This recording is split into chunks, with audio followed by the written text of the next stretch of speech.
Allez, merci de nous retrouver pour Instant Vérité cette fois. Nous sommes dans le mois de mars et on continue de traiter des sujets relatifs aux droits des femmes, ces droits qui englobent un large éventail de questions allant de l'égalité devant la loi à la lutte contre les violences basées sur le genre. Et parmi ces VBG, il y a l'excision qui, malgré toutes les campagnes, continue à faire des victimes. Et pour parler de ce sujet, Instant Vérité reçoit aujourd'hui Madame Marie-Claire Koulibaly, présidente de l'ONG Les Orchidées Rouges. Bonjour. Bonjour, merci de me recevoir. Merci, merci. Nous disons merci aussi d'avoir accepté notre invitation pour aborder cette question très importante. Dites-nous, malgré les nombreuses campagnes de sensibilisation et les efforts des associations comme la vôtre, malheureusement l'excision continue de faire des victimes. Est-ce que la lutte contre cette pratique est comme une montagne trop haute à franchir pour vous? Oui, effectivement, c'est une montagne bien haute parce qu'on s'affronte à des pratiques qui datent depuis des siècles et qui sont bien ancrées dans les traditions. Oui. Et ce qui fait que c'est assez compliqué de les éradiquer, mais ce n'est pas impossible. Voilà, c'est pour cela que je dis ceux qui pensent que c'est impossible sont priés de nous laisser agir parce que nous, on y croit. Il y a des endroits où ces pratiques ont disparu, donc ça disparaîtra aussi en Côte d'Ivoire, en Afrique et partout dans le monde, avec de la persévérance, avec de la sensibilisation, de l'éducation et des moyens mis sur la table aussi, quoi. Mais justement, vous l'avez dit dans vos propos tout à l'heure, pour les communautés qui les pratiquent, ce sont des traditions séculaires. Alors que la définition de l'excision, c'est une violence basée sur le genre. Bon. Quand les communautés qui la pratiquent ne savent même pas que c'est une violence qu'elles exercent sur les filles ou les femmes qui sont victimes de ces choses-là, est-ce que ça ne complique pas encore plus la tâche? Oui, effectivement, ça complique beaucoup la tâche. Après, on va y venir pour vraiment définir l'excision, ce que c'est réellement. Oui, c'est une violence basée sur le genre, ça touche aux droits des femmes aussi, à leurs droits fondamentaux. C'est vrai que c'est très compliqué justement de lutter quand les gens pensent que c'est bénéfique pour les personnes. Parce que les populations qui pratiquent l'excision sont loin de penser que c'est une violence basée sur le genre et même sont loin de faire la corrélation entre les conséquences, c'est-à-dire par exemple des douleurs pendant les menstruations et l'excision. Et c'est pareil pour les victimes en fait. Il faut savoir qu'il y a beaucoup de survivantes qui ont des traumatismes même psychologiques, qui ne savent pas que c'est lié à l'excision qu'elles ont subie. D'où la nécessité vraiment d'informer massivement les gens pour pouvoir changer les mentalités. Mais justement, en parlant d'information, comment faire intégrer à ces populations-là, justement, que ce qu'elles font, ce qui a toujours été fait dans leur communauté, mais qu'aujourd'hui, c'est une violence basée sur le genre? Alors, pour faire intégrer cela, moi, je pense que c'est le questionnement. Si les mutilations génitales féminines ont perduré, c'est parce que ce sont des pratiques qui n'ont pas été questionnées réellement. Quand je dis questionner, c'est quoi? C'est que pour des militantes comme moi ou mes collaborateurs dans l'ONG, on ne va pas aller sur le terrain pour donner des grandes leçons aux gens, en fait. Ça ne marche pas. On va les braquer. Donc, c'est de venir les amener à se poser des questions. Mais pourquoi on pratique ça? Et à quoi ça sert? Dans ces populations-là, que nous, on le fait parce que tant. Voilà, justement. On le fait parce que tant. Mais est-ce que au fil du temps, on se rend compte que les résultats sont là? Je prends l'exemple, quand on dit on va mutiler une fille pour qu'elle reste vierge jusqu'au mariage. Il y a combien de filles excisées qui restent vierges jusqu'au mariage, qu'on me le dit? Là, je ne saurais vous, je ne saurais vous le dire, il faudra poser la question. Oui, donc oui, c'est moi, on les reçoit souvent. On les reçoit souvent, donc l'objectif n'est pas atteint. Voilà, donc tout ça pour dire quoi? Pour qu'une fille reste vierge jusqu'au mariage, je pense qu'au lieu de la mutiler, c'est une éducation à donner. L'objectif n'est pas atteint. À partir de quoi vous dites que l'objectif? À partir du fait que nous, moi j'ai des centres où on accueille des femmes qui ont été excisées, qui ont un accompagnement. Ne sont pas restées vierges jusqu'au mariage. Mais on parle de sexualité forcément, puisque l'excision c'est une blessure sexuelle. Voilà, donc forcément on parle de leur sexualité. Et ce n'est pas des filles qui sont forcément restées vierges jusqu'au mariage. Je ne dis pas que ce sont toutes, mais ce ne sont pas des filles qui sont forcément restées vierges jusqu'au mariage, donc l'objectif n'est pas atteint. Voilà. Ou même parfois, quand on nous dit c'est pour la fertilité et qu'on reçoit une femme qui ne peut plus avoir d'enfant, qui ne peut pas avoir d'enfant parce qu'elle a été excisée et qu'elle a été infectée, et à cause de cette infection, maintenant elle ne peut pas avoir d'enfant, l'objectif n'est pas atteint non plus. Vous voyez ce que je veux dire? Donc c'est apporter l'information, les questionner, et puis moi je vais prendre l'exemple d'un jeune garçon, et ce n'est pas le seul, que j'avais rencontré dans un lycée à Cocody, et qui disait il faut exciser les filles parce que si on ne les excise pas, elles seront excitées, et une femme excitée, c'est pas bien. Donc moi j'ai commencé à lui poser des questions. J'ai dit mais toi, quand tu es excité, tu es content? Il me dit oui. J'ai dit donc pourquoi tu cautionnes le fait qu'on coupe l'organe d'une femme pour qu'elle ne soit jamais excitée dans sa vie? Mais c'est culturel. Ben, oui, non, justement. Quand on s'attaque à ces questions-là, ça devient compliqué.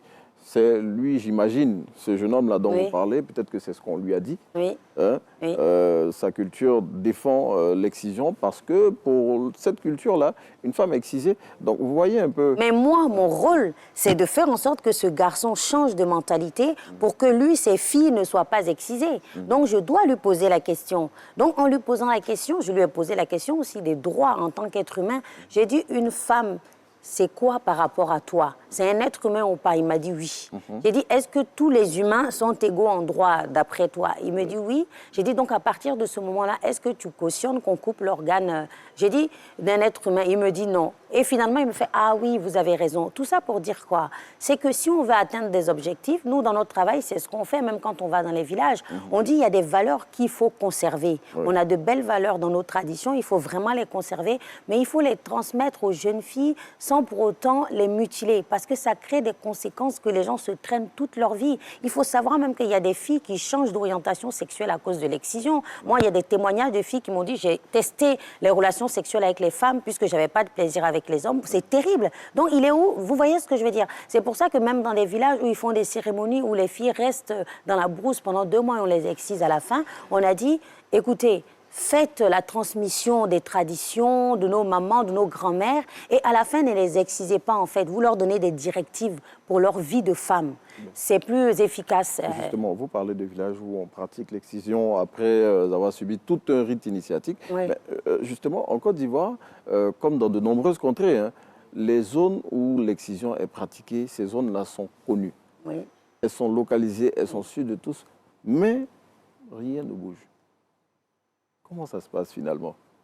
On veut lutter contre quelque chose, on sait où ces choses-là se passent et on n'a pas le courage de les affronter.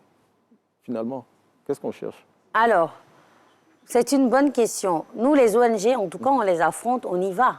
Il faut savoir aussi une chose, c'est que finalement, l'excision est pratiquée sur l'ensemble du territoire. Parce qu'on a tendance à dire c'est le Nord, mais il n'y a pas que le Nord. Non, le Nord est fortement touché. Il y a l'Ouest, il y a le centre de la Côte d'Ivoire, il y a l'Est de la Côte d'Ivoire. Et ces populations ont migré à Abidjan. Donc, il faut savoir que l'excision se pratique aussi dans la ville d'Abidjan, dans la région, ça, il faut le dire. Donc, c'est vraiment sur l'ensemble du territoire. Et on fait les sensibilisations, on va informer les populations, mais il y a un gros manque de moyens financiers. Il faut de l'argent pour que les équipes soient constamment sur le terrain.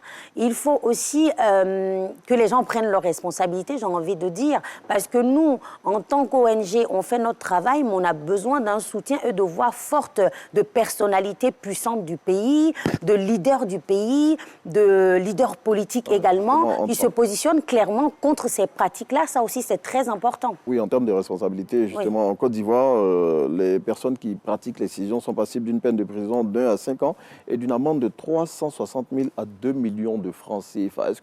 Pourquoi dans vos campagnes, vous ne mettez pas l'accent sur ce côté répressif-là pour peut-être... Qu'est-ce qui vous fait dire qu'on ne le fait pas? Bon, on ne l'entend pas souvent. Ah, d'accord. On ne l'entend pas souvent. Si, on en parle. C'est ce qu'il faut qu'on dit que vous ne mettez pas l'accent là-dessus. Si, on en parle. On parle vraiment du côté répressif, mais attention, les lois ne suffisent pas. Les lois ne suffisent pas et je vais vous dire pourquoi. Parce qu'il faut que les gens soient informés des lois et quand ils sont informés aussi, il faut que les lois s'appliquent. Ah oui, c'est ce qu'on dit. Mais Permettez-moi de vous dire que dans un village qui est à 600 km d'Abidjan, je ne pense pas que la maman ou la mémé sait que si elle pratique l'excision, elle va payer entre 360 000 et 2 millions. Vous voyez ce que je veux dire? Elle ne sait pas forcément ça. Et même si elle le savait, si sa mentalité n'a pas changé, elle va quand même prendre le risque. Moi, j'ai rencontré des jeunes filles dans des lycées, des collèges qui m'ont dit... Depuis que c'est puni par la loi, on nous a réveillés à 5 h du matin ou à 4 h et on nous a excisés ni vu ni connu. C'est pas comme avant où ils faisaient devant tout le monde, où il y avait des cérémonies. Ils se cachent maintenant. Donc ça veut dire que pour la répression, on doit se réveiller un peu plus tôt aussi alors? Oui, je pense, c'est par exemple ça. Il faudrait peut-être se réveiller un peu plus tôt, mais il faut aussi que les lois soient appliquées. Il y a eu combien de condamnations? Les lois ne sont pas appliquées. Et il y a une chose aussi, il faut savoir que les gens ne dénoncent pas forcément ces violences puisque c'est fait dans le cadre familial. Est-ce que c'est pas à ce niveau-là qu'il faut travailler aussi pour que les gens dénoncent un peu plus? Merci. Nous, on a fait une campagne l'été dernier, justement, pour informer les gens et pour pousser à libérer la parole des femmes. Parce qu'il faut que les gens dénoncent. Pour que la loi soit appliquée, il faut dénoncer. Et une fois qu'on a dénoncé aussi, il faut qu'on obtienne justice. Ça, c'est important. Donc, les lois, oui, c'est très important qu'il y ait des lois. Ça, il faut le dire parce que des ONG comme les nôtres s'appuient aussi sur des lois pour travailler de façon légitime. Mais il faut rajouter aux lois l'éducation, l'information, la sensibilisation, la formation des professionnels de santé, de l'éducation nationale, les travailleurs sociaux et autres. Vous travaillez à faire aussi. Oui, ça fait partie de nos activités. Au sein de votre ONG. Oui. Mais dites-nous, l'excision, vous avez dit, est pratiquée sur l'ensemble du territoire ivoirien, mais ce n'est pas qu'en Côte d'Ivoire, en Afrique et au-delà du continent africain. Oui. On nous parle, selon les recherches que nous avons faites, du Moyen-Orient, de l'Asie, de l'Amérique latine également, où l'excision est pratiquée. Bon, je veux dire, si des géants onusiens comme l'OMS et l'UNICEF ont du mal à juguler ce fléau mondial, bon, je me demande bien ce que peuvent les orchidées rouges. Intéressant. Alors, il faut savoir une chose, effectivement, il y a 230 millions de femmes qui ont subi les mutilations génitales féminines dans le monde, et c'est partout dans le monde. Vraiment partout. Le seul continent où ce n'est pas pratiqué, c'est l'Antarctique. Et c'est pratiqué en Occident par les diasporas africaines, asiatiques et autres. Et il faut même savoir qu'en Occident, jusque dans les années 60, c'était pratiqué en milieu hospitalier, sur des personnes qui étaient épileptiques, dépressives ou qui se masturbaient, des choses comme ça. Voilà. Après... Quand vous dites que si l'ONU ou les grandes institutions internationales n'ont pas pu éradiquer... C'est désespéré quand même. Voilà. Bon... Alors, ces grandes institutions, elles sont dans les bureaux, en fait. L'excision, ça ne s'éradique pas dans des bureaux. Ça s'éradique sur le terrain. Oui. Et c'est là où on a des problèmes. Parce que là, il faut bien qu'il y ait de grandes institutions qui prennent des décisions. Mais pour appliquer ces décisions, il faut donner les moyens aux ONG. C'est pour cela aussi qu'on peine à avancer. Parce qu'on a la volonté, on a des équipes qui sont motivées, mais on n'a pas suffisamment de moyens. Les moyens ne sont pas à la hauteur du défi, en fait. Quand on sait que ces violences doivent être éradiquées en 2030 et qu'on en est là, c'est problématique et il faut que ces institutions, justement, et nos États mettent les moyens sur la table. Sur des structures comme les orchidées rouges, mais justement pour impulser cette lutte-là. Et justement, pour terminer, vous avez été victime d'excision à l'âge de 9 ans. Oui. Et justement, c'est ce qui a permis que vous meniez ce combat aujourd'hui. Tout à fait. Qu'est-ce qu'on dit qu'est-ce qu'on devrait retenir pour refermer cet entretien? Alors, pour refermer cet entretien, je voudrais dire déjà que moi, je veux féliciter aussi toutes les ONG comme les Orchidées Rouges qui travaillent sur le terrain. C'est un travail fastidieux. On a des résultats. Ça, il faut le savoir. Hein. Il y a des résultats. On voit des changements dans les populations. Mais le défi est tellement grand que ça prend du temps. Mais on va y arriver. Et je voudrais dire qu'il y a un accompagnement aussi pour les femmes qu'on propose à Cocody Cité des Arts qui est gratuit pour se reconstruire. Et pour terminer, je voudrais dire que l'excision n'est pas une fatalité. Oui. Donc, je vais parler aux femmes qui, comme moi, ont subi ces mutilations génitales féminines. Ne baissez pas les bras, ne laissez pas l'excision avoir le dernier mot sur votre existence. Vous pouvez vous en sortir, vous pouvez devenir vraiment maîtresse de votre destin, vous pouvez changer votre vie positivement, avoir la victoire et changer la vie de vos enfants et de toute votre communauté. Voilà, vous avez de la valeur, donc n'abandonnez jamais. Ne jamais abandonner, justement, c'est sur ce mot qu'on va refermer ce numéro d'Instant Vérité que nous avons partagé avec Mme Marie-Claire Koulibaly, fondatrice de l'ONG Les Orchidées Rouges. Et avec elle, aujourd'hui, on parlait de l'excision. Allez, on passe le relais à Thierry Angeval pour la suite de